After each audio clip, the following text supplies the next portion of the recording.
Anda kembali di Metro Siang, kita lanjutkan informasi pemirsa. Hasil olah tempat kejadian perkara dan penyelidikan sementara menyebutkan kasus kematian ayah, ibu, dan seorang putrinya di Pakis, Kabupaten Malang, Jawa Timur diduga kuat sebagai aksi bunuh diri. Dugaan ini diperkuat oleh temuan sejumlah barang bukti dan kesaksian warga. Kasat Reskrim Polres Malang AKP Ganda Syah Hidayat menyebutkan kesaksian sejumlah warga dan temuan barang bukti di lapangan hingga saat ini masih sesuai. Hasil olah tempat kejadian perkara menunjukkan ibu dan putri bungsunya meninggal dalam kondisi tergeletak di atas kasur dengan mulut berbusa. Sejumlah gelas berisi sisa cairan pembasmi serangga dan kaleng semprot pestisida ditemukan di seputaran rumah korban. Sementara sang ayah ditemukan bersimbah darah dengan luka sayat di lengan kiri di lantai kamar belakang. Sempat dilarikan ke rumah sakit namun sang ayah tidak tertolong.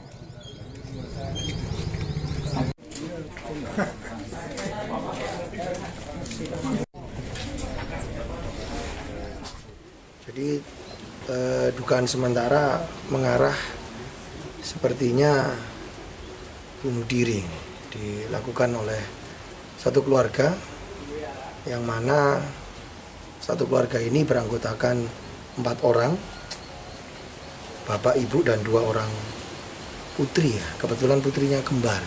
Namun untuk 1 orang putri, alhamdulillah masih hidup dan saat ini masih dalam pendampingan dari unit PPA dan psikolog.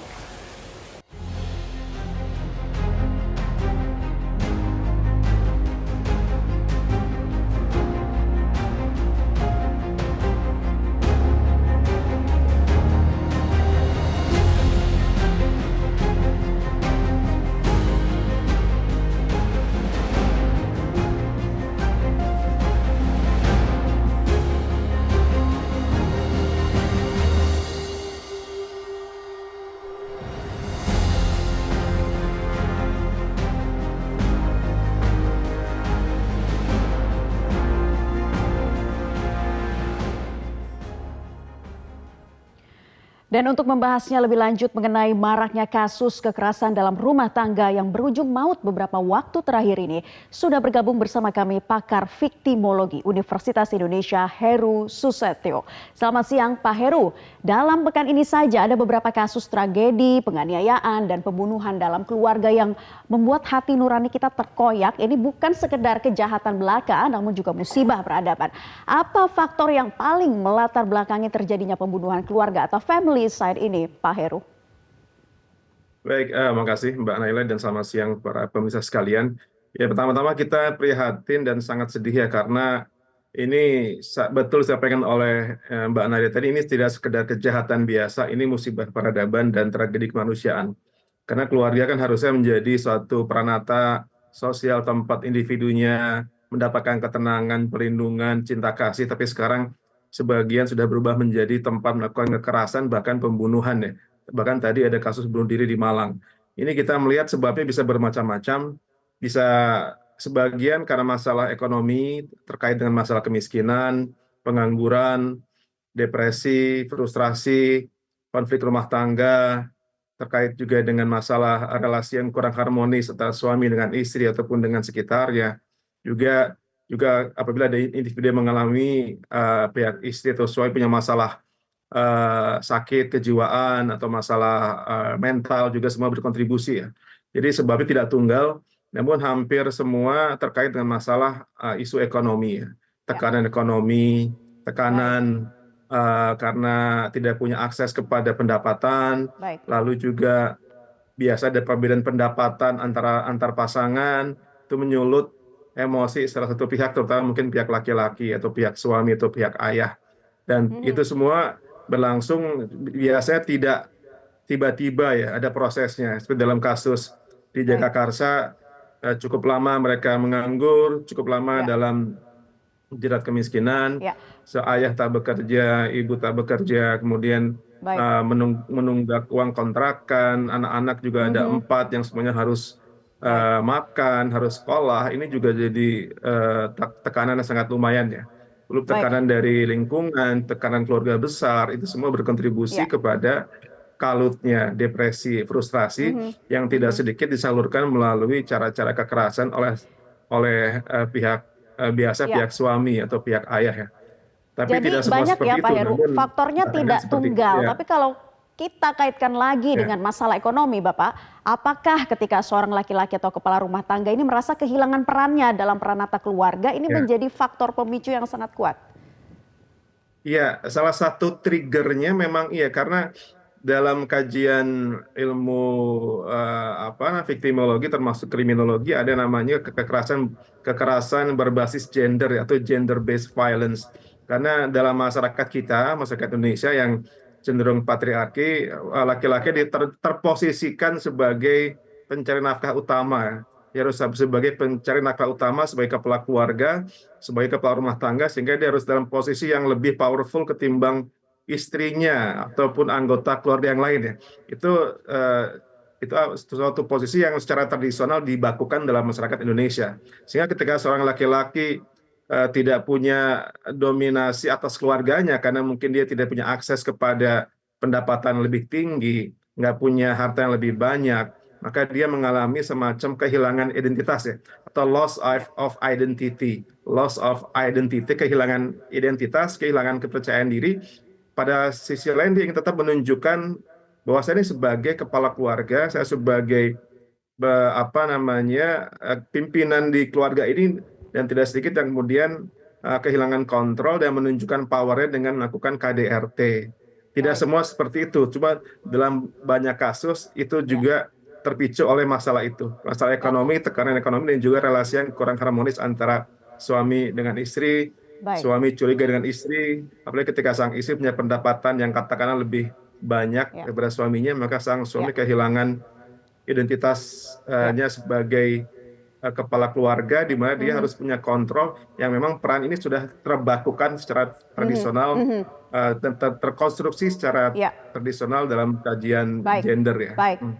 Pak Heru, tapi kebanyakan kasus berdasarkan penelitian apakah pembunuhan keluarga ini terjadi sebetulnya secara tiba-tiba atau ada yang sudah direncanakan sebelumnya? Biasanya terjadi seperti apa ini, Pak? Eh, yang usia sudah ini premeditated ya, alias tidak tiba-tiba ada dalam sebabnya dalam kurun waktu yang cukup lama ya. Artinya tidak spontan ya, cuma prosesnya cukup lama dan tidak semua benar-benar niatnya membunuh sih.